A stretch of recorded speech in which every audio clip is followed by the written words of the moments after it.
Olá pessoal, está no ar o Giro do Vicari número 3, que é um giro pelo nosso planeta. Afinal de contas, a nossa convidada Karina Oliani já esteve no fundo do mar e também no topo do Everest. Tem muita coisa legal para a gente abordar com ela. Segundo a própria aventureira e médica, nenhuma de suas aventuras foi tão intensa quanto que ela viveu nas últimas semanas na linha de frente no combate à Covid 2019. É um papo muito legal, mas também com imagens fantásticas. Por isso, uma dica para você. Se você estiver ouvindo essa entrevista no podcast, e o Giro do Vicário está disponível em todas as plataformas podcast, nas principais, não deixe de assistir também pelo YouTube, porque tem muitas imagens interessantíssimas, incríveis, que vocês vão acompanhar nessa entrevista. E claro, se você já estiver acompanhando pelo YouTube, deixe aí seu comentário, seu like, se inscreva no canal e também baixe o nosso podcast nas principais plataformas, tá bom? Então vamos lá, Karina Oliani, a partir de agora, no Giro do Vicari. Bom giro para todo mundo.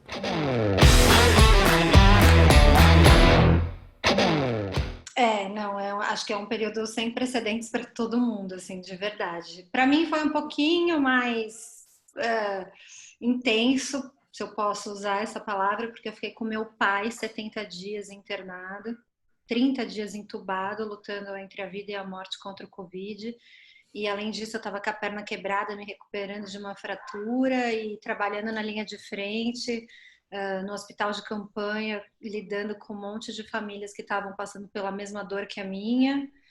Então foi intenso, está sendo intenso. Com o seu pai já tá tudo bem.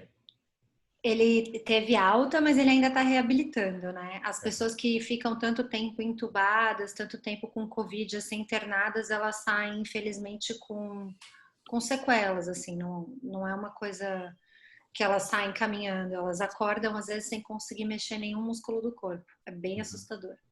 Agora é curioso você falar que foi um período assim de muita intensidade para você também, né? Porque você tá acostumado a tantas coisas intensas e diferentes e acho que isso fugiu completamente também do seu planejamento e do que você imaginava. Ah, com certeza, foi intenso em um sentido completamente novo para mim. Uhum.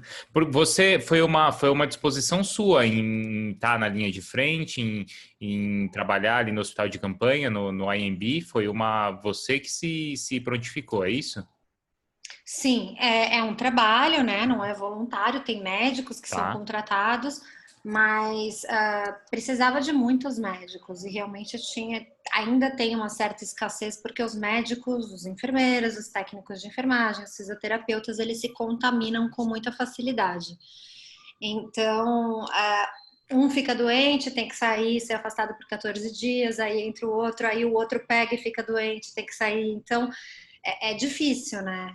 É como se fosse meio que uma obrigação nossa, que temos esse conhecimento médico, que resolvemos fazer medicina, a gente ajudar nesse momento, porque é um momento bem difícil.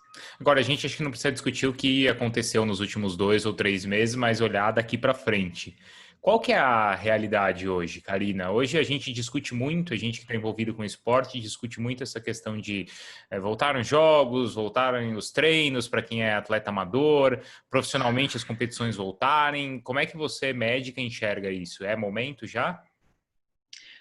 Olha, se eu tivesse que te falar hoje, a gente tem que voltar com muita cautela, né? A gente tem que voltar sem aglomerar, a gente tem que voltar. Pode treinar? Pode, mas eu recomendaria treinar ao ar livre, sem estar num ambiente com pouca circulação de ar, ou seja, num ambiente, né, aberto, com radiação UV, porque os raios de luz solar já foram super comprovados que eles matam o Covid. Então, a gente tem que ter algumas cautelas, mas eu, particularmente, a minha opinião pessoal é que se a gente ficar parado em casa, fechado tanto tempo assim, a gente vai começar a adoecer de qualquer jeito. Porque a natureza e a atividade física, a gente sabe, tem mais do que pesquisas que comprovam isso, que elas mantêm a imunidade alta, mantêm uma boa saúde, não só física como mental. Então não adianta também a gente tentar ficar tanto tempo aí fechado, sem vitamina D, que é a luz do sol, sem ar fresco, sem treino, porque as coisas também vão dar ruim por um outro lado, né? Se não for pelo vírus, fica doente de um outro jeito.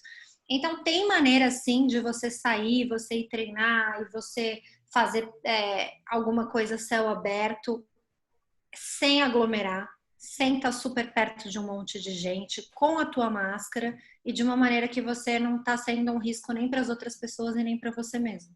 As competições esportivas sem as aglomerações e aí dos profissionais, esses clubes que têm seguido alguns protocolos, nesse sentido, você acha que já é possível também voltar a essas competições? Essas competições é um pouquinho mais delicado porque tem contato físico, né? Tem Uhum. contato de suor, quer queira, quer não, não é que toda hora o atleta vai estar ali a menos de 1 metro do outro, mas tem momentos que eles chegam até a se encostar. Então, isso aí eu acho um pouquinho mais delicado. Mas outros esportes que são da minha área, como por exemplo, corrida, você fazer. Eu treinava corrida quando eu não estava com a perna quebrada por conta da corrida de montanha e do montanhismo, né?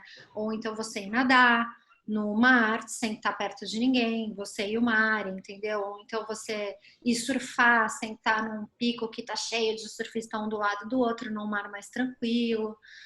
Você pegar a sua bike e pedalar com a tua máscara sem estar parando perto de pessoas em aglomerações, tudo isso é super tranquilo. Uhum. Agora, a gente nesses últimos meses falou muito assim algumas palavras do tipo isolamento, solidão. O que que essas palavras parecem para você? Porque você já viveu aí em lugares extremos também, lugares de difícil acesso, acho que treinos também nesse mesmo sentido. E a gente vê muitas pessoas lutando e tendo problemas assim de ficar em casa, deixar de fazer às vezes alguma coisa. Como é que é isso para você? Então, eu não estou achando solidão, isolamento, nada disso, pelo contrário, né? Acho que quando a gente vai para uma montanha, tipo no meio dos Himalaias ou no meio do Paquistão, como o K2 que eu fiz o ano passado, isso sim é isolamento. Porque você vai para um lugar onde você não tem sinal de internet, você não tem sinal de celular, você não tem como fazer chamada por vídeo. É muito diferente do que a gente está vivendo agora, porque por mais que você fala o isolamento, é o isolamento físico.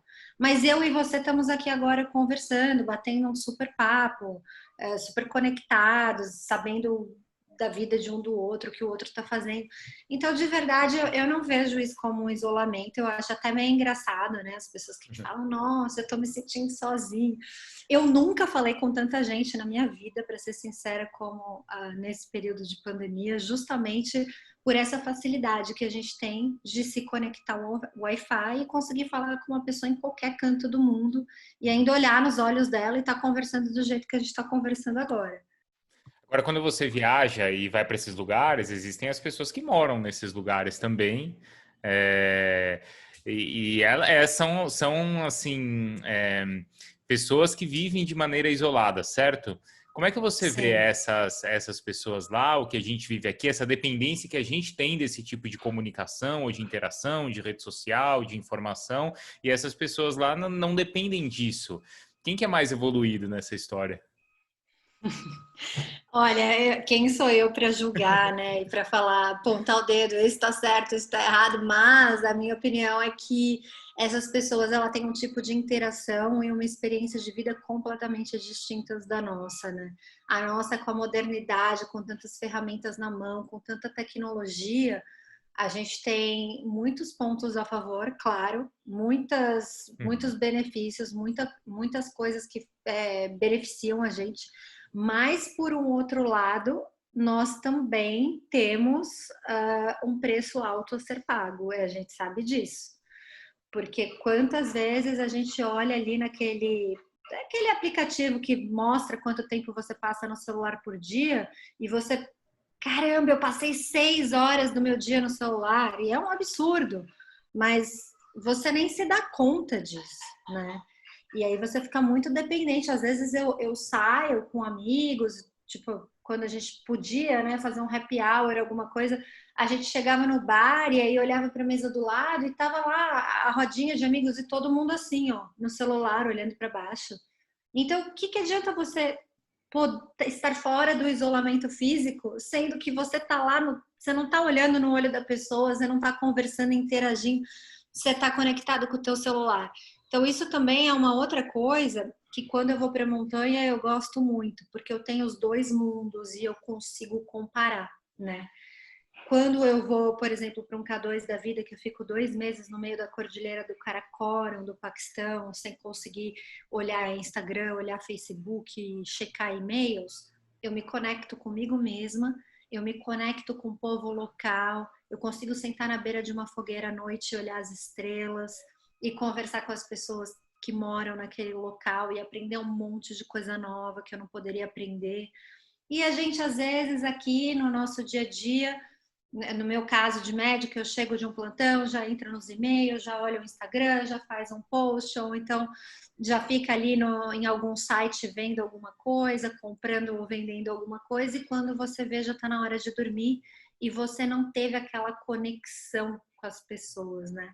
Isso acaba sendo um pouco triste às vezes, porque você fala, caramba, que é a vida?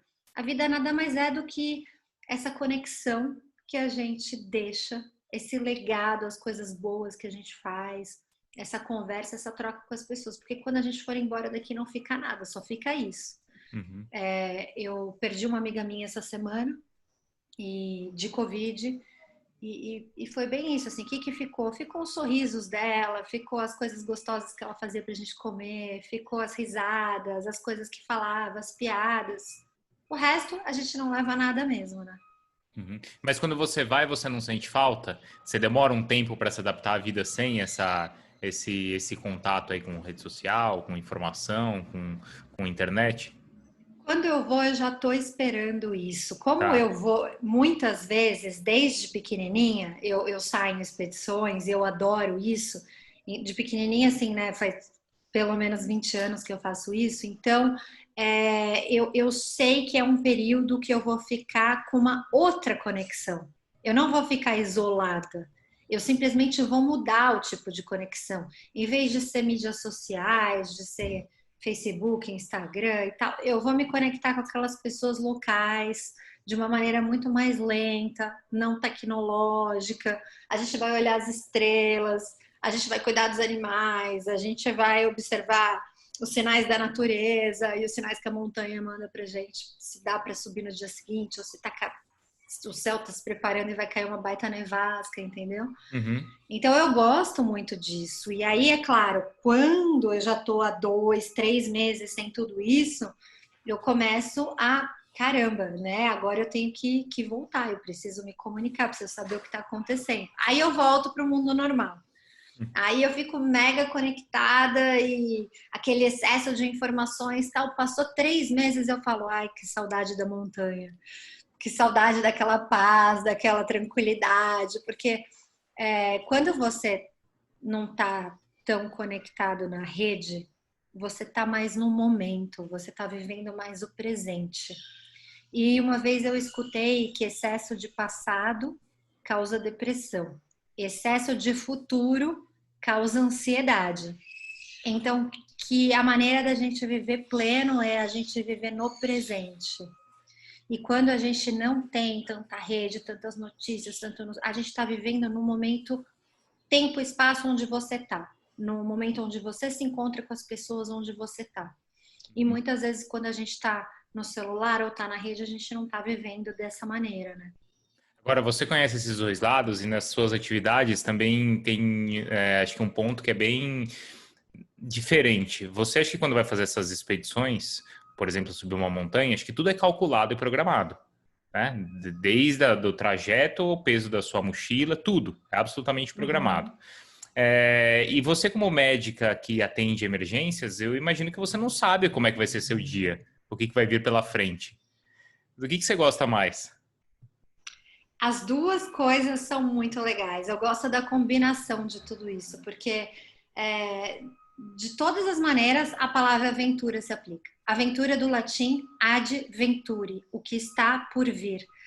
Então, é você não saber o que está por vir, é justamente essa surpresa, esse fator desconhecido, aventura, né? E seja quando abre a portinha ali da sala de emergências, seja quando eu estou numa montanha, eu começo o meu dia e eu não tenho noção de como ele vai ser. E isso é o que me fascina, essa questão que a gente pode definir como aventura. E onde você se sente mais à vontade? Trabalhando ali no alto da montanha, no fundo do mar, assim, o lugar que você fala assim, aqui é o meu lugar. Nossa, tem vários lugares que eu sinto. Eu sinto que o meu lugar é onde eu tô, onde eu escolhi estar naquele momento. Aham. Quando eu tô com os meus pacientes e que eu tô na emergência, que é uma coisa que eu amo, né? Eu amo medicina de emergência, eu sou muito feliz por ter escolhido isso, porque é realmente o que eu gosto de fazer. Eu tô ali Uhum. e eu tô plena ali. E quando eu tô na montanha, eu tô dando muito valor. Caramba, eu sonhei tanto em estar aqui, quis tanto estar aqui, agora eu tô aqui. E aí eu observo toda aquela beleza das montanhas ao meu redor, aqueles pôres do sol maravilhosos, ou então aquele céu mega estrelado que você nunca vê na cidade. Então eu aprendi a estar feliz aonde eu tô, no Uhum. momento que eu tô, no lugar onde eu tô, onde eu escolhi estar, né? E como é que você planeja isso? Acho que a sua última expedição foi em novembro, certo? A última montanha que você subiu, não foi? Não, eu fiz uma outra expedição Aham. em fevereiro, que foi quando eu quebrei a perna. Em Ah, fevereiro tá. foi minha última expedição, e logo depois, além de ter quebrado a perna, veio o lance da pandemia e fechou o E mundo essa de inteiro. fevereiro, onde foi? Foi na Jordânia. Tá, que montanha que era? Ou era só Eu estava um... escalando no deserto de Wadi Rum. Se Aham. você colocar aí no Google Wadi Rum, é um deserto vermelho, maravilhoso, cheio de rochas, de arenito. E você pode escalar todas essas paredes e ficar um ano lá que você não consegue escalar tudo que tem para escalar. E o que É aconteceu com você? simplesmente sensacional. Eu tava escalando e foi erro meu mesmo. Eu fui fazer uma fenda que era mais um sétimo grau do que um sexto grau. Na verdade, era mais um sexto grau do que um quinto grau. E eu não guio o sexto grau, eu posso escalar sexto grau, mas na hora de entrar guiando, tá acima do meu nível. Só que eu tava com aquele excesso de confiança, o lugar era muito bonito, inspirava pra caramba, e aí eu tava achando que eu tava escalando bem, não sei o que, e eu entrei guiando. E quando você tá guiando a escalada tradicional, você tem que ir colocando as peças na parede, Uhum. porque não tem chapeletas já postas lá, né? Então você vai costurando a corda. E aí eu cheguei num lugar que eu ia, tinha que costurar a corda, assim, colocar a peça e passar a corda, e foi nesse momento que eu escorreguei. Então eu caí até a próxima costura, Tá, embaixo, que tá. deu mais ou menos uns 6 metros. E quando eu caí, eu coloquei a perna esquerda na frente para parar a queda. E a hora que eu coloquei a perna na hora, assim, já quebrou tíbia, fíbula em 10 pedaços diferentes. Quando você estava guiando alguém, então, certo? Isso, eu tava Tá, guiando e eu tinha uma pessoa me vocês dando estão segurança presos. embaixo. Vocês estão A gente tá presos. preso um no outro, é isso. Um tá dando segurança pro outro. Tá, mas essa pessoa estava lá embaixo ou tá na montanha também? Não, a gente já tava na terceira ou quarta acordada. A gente já tava Tá, mais ou menos 180 metros do chão e tá, essa pessoa tava num platôzinho. tá. Aí ela tava dando corda para eu poder costurar e fazer a minha acordada guiando. E Uhum, aí a hora que ela viu que eu ia cair, ela pegou a corda e travou para eu entendi. só cair aquele pedaço e não continuar caindo, né? Aham. E esse é um tipo, às vezes, de erro que assim, você em outra montanha não pode cometer, certo? Você não deveria de cometer esse erro. Você não pode ir em nenhuma montanha, na verdade, né? Eu cometi, Aham, paguei o preço e vi o que foi, né? aham. Foi um preço alto. Aí eu já tô desde o dia 19 de fevereiro sem poder escalar, correr, e ainda vou ficar pelo menos 6 meses fazendo fisioterapia. Tá, e em novembro você foi pro Ama da Blanc, é assim? É isso? Em novembro eu escalei o Ama da Blanc. Em outubro, na verdade, eu Tá. escalei o Ama da Blanc, que é considerada a montanha mais bonita do Nepal. Ela é uma montanha lindíssima. O que que ela tem, assim, de diferente?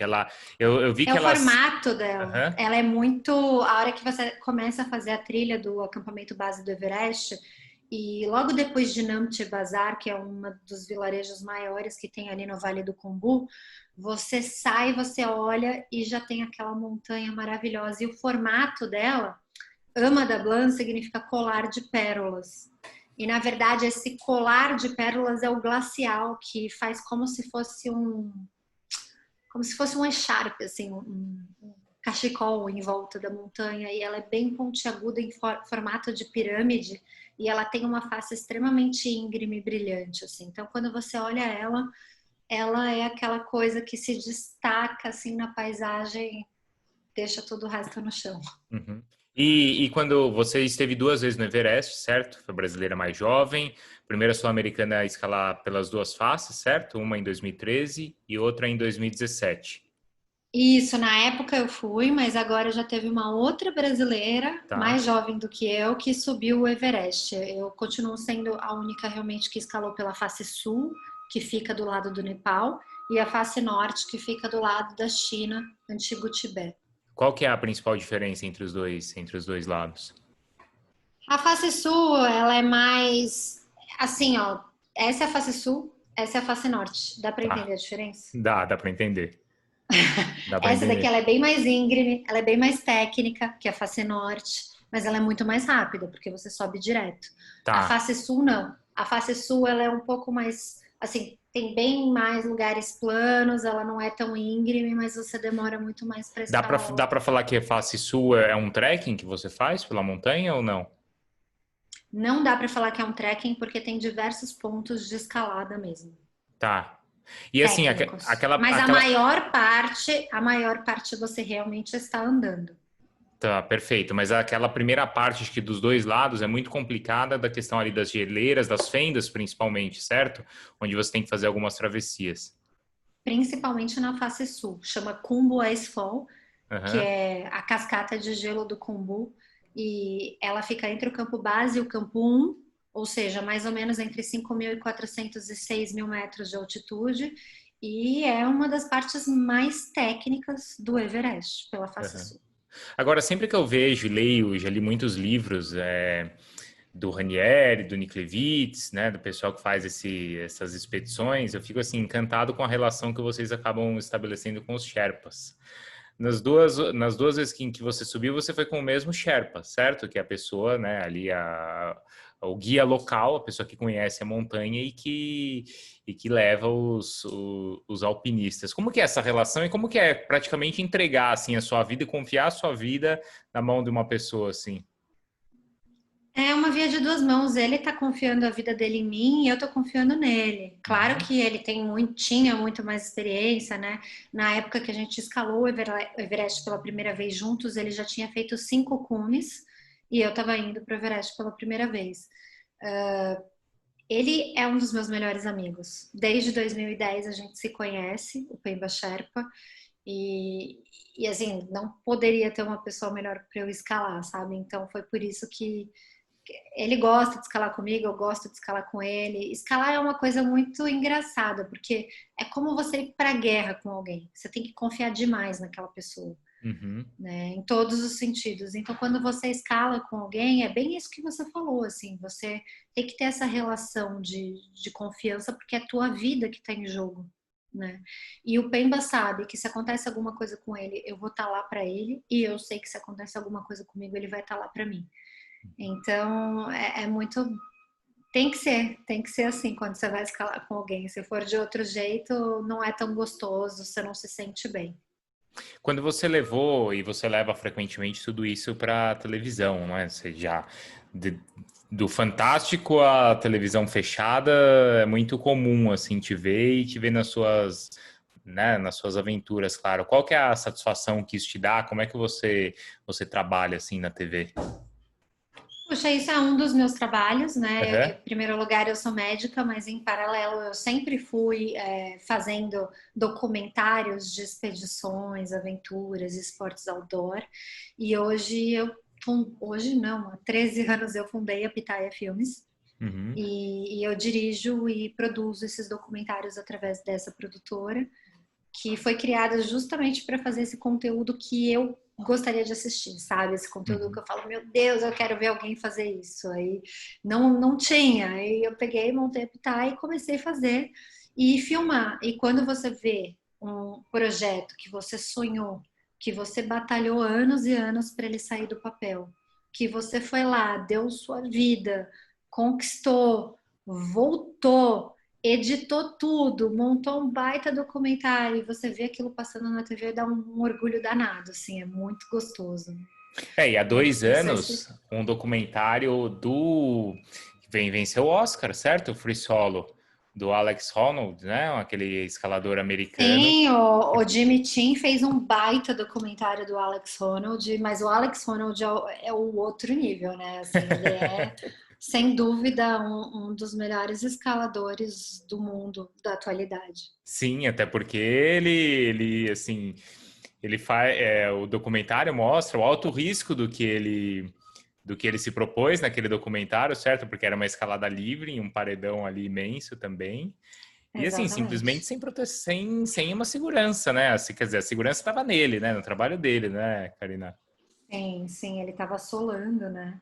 E Aham. solar é justamente isso que você falou, é escalar sem corda, é escalar de uma maneira que se você caiu, você morre, né? Então você não tem nenhuma brecha para erros. Uma pessoa que ali, até o documentário é muito interessante, eu vou deixar aqui também para quem não acompanhou, porque mostra assim um conflito que existe na vida dele. Porque ao mesmo tempo em que ele sonha com isso, com essa montanha, ele está escalando e é uma montanha que ele vai escalar, uma parede que ele vai subir sem proteção nenhuma, é o momento onde ele está começando a formar uma família. E aí ele fica naquele conflito, né, da esposa, namorada, poxa, mas você vai, mas a gente vai comprar nossa casa, tal. Uma pessoa que faz assim, o quanto ela é egoísta de pensar assim só nela. O que que você acha? Falaria egoísmo. Tá muito claro para a namorada dele desde o começo quem é o Alex Honnold. Se ela Aham. se apaixonou por ele, ela tem que saber que ela tá comprando aquele pacote, Sim, concorda? sim, claro. Ninguém muda ninguém. E relacionamentos felizes não são relacionamentos que você muda a pessoa, são relacionamentos que você aceita a pessoa como ela é. Claro que tem alguns ajustes, um pode ceder um pouco às vezes, o outro tem que ceder um pouco às vezes, mas ela já conheceu o Alex daquele jeito e eu acho que ela não pensa que ele vai deixar de escalar por causa dela. Seria muito egoísmo dela também querer isso. Claro. Mudar ou O que mudar eu a pessoa, vejo, né? mudar ele, mudar quem ele é, a missão de vida dele. Como que eu vejo a fase que o Alex Honnold está agora? Ele é um menino jovem que está no auge, no ápice do condicionamento físico e mental para fazer isso que ele ama e que ele tem toda a habilidade do mundo para fazer. Então agora é a hora dele fazer isso. Uhum. Não é a hora dele largar tudo e falar: ah, peraí, não, vou ficar em casa, cuidar de um filho e não vou mais me arriscar. E ela Sim. sabe disso. Então, de repente, ela tem que estar com uma pessoa que ela se apaixonou, sabendo que ele está correndo esses grandes riscos. A hora que chegar, sei lá, a hora deles terem um filho ou formarem uma família, aí realmente eu concordo que tem um componente egoísta de você simplesmente errar uma vez, cair, morrer e deixar uma criança órfã, entendeu? Uhum, uhum. Aí não é legal, porque toda criança tinha que ter direito de ter pai e mãe. É muito bom ter pai e mãe. A gente sabe a importância da figura masculina e da figura feminina, ou então de duas figuras ali, né? Dois parentes, dois pais cuidando de uma criança. Então, realmente, aí nesse caso, se ele falar assim, ah, vou ter um filho, eu já acho que é uma decisão que ele tem que tomar quando ele já não quiser mais fazer essas coisas de tamanho risco. Aham. Ô, Karina, o que que te emociona? Porque você tem uma relação legal com as crianças nesse lugar que você, para esses lugares que você viaja, certo? Criança é o que te emociona ou tem algo diferente que você já viu com o trabalho que vocês fazem também, né? Social, levando atendimento médico, não, fora do Brasil, mas também no Brasil, né? Sim, o Instituto Dharma, né, do qual eu sou presidente hoje em dia, coordenadora médica, a nossa missão é levar medicina de qualidade em locais inóspitos e remotos. É isso que a gente faz. E aí a gente leva diversos profissionais da saúde, e não só médicos, muitas pessoas também de outras profissões, para cantos onde às vezes nunca foi nenhum médico, né? E a gente fica lá atendendo, leva um aparelho de ultrassom de primeira geração, leva medicação, leva profissionais da saúde extremamente capacitados que trabalham em serviços maravilhosos em São Paulo e no Brasil, e tenta passar, além de medicina de primeiríssimo mundo, bastante amor e bastante carinho para essas pessoas. Uhum. E isso te emociona? O que que você já viu assim que te Demais, emocionou? é o que eu amo fazer.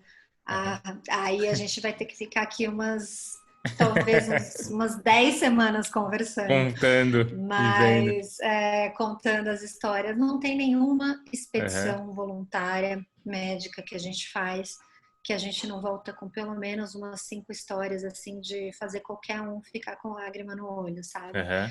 A gente está se colocando numa situação muito diferente, fora da nossa zona de conforto. A gente está entrando de uma maneira muito intensa na vida dessas outras pessoas. E o relacionamento que se forjam nessas situações, eles são muito intensos também, né? Então, você vira amigo, você entra ali na vida daquela família e você vê casos que, puxa, é isso. Se eu for começar a contar aqui, com certeza a gente vai ficar dias e dias conversando. Aham. Daqui para frente, assim, qual que vai ser a sua, aonde a gente vai te ver a partir de agora, assim, qual que é a próximo documentário, Karina? Então, Bruno, eu vou estrear agora no segundo semestre uma série que chama Elementos Extremos no canal Off. Essa série eu fiz por 3 anos, que eu estou Olha, captando, gravando ela com todo carinho. E ela tem 7 episódios de 30 minutos cada uma.